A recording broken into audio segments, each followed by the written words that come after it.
Hi, I'm Jules Heptonstall, Global Tanning Ambassador for Tropez, and today I'm going to be showing you how to use our new Gradual Tan in-shower lotion. Just 3 minutes as part of your daily regime to a sun-kissed gradual glow. Specially formulated to glide over your skin for a streak-free finish, this fast-absorbing lotion leaves your skin hydrated between each use. Then simply reapply daily instead of your usual moisturiser to achieve a sun-kissed glow. Step 1. Wash with your usual shower gel in a warm shower. Step 2. Apply. With the shower turned off, generously apply the lotion all over wet skin with your hands, using the luxurious lather as a guide. I like to start at my ankles, then work my way upwards in circular motions to create an even coverage. Hands and feet should be left until last and then just lightly glide over.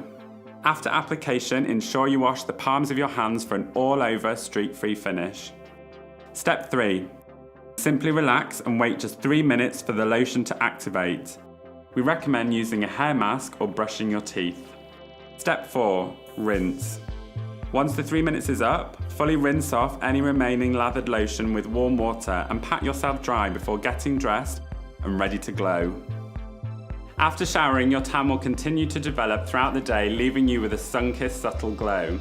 If you're wanting more of a golden glow, I recommend using daily to build your depth of tan.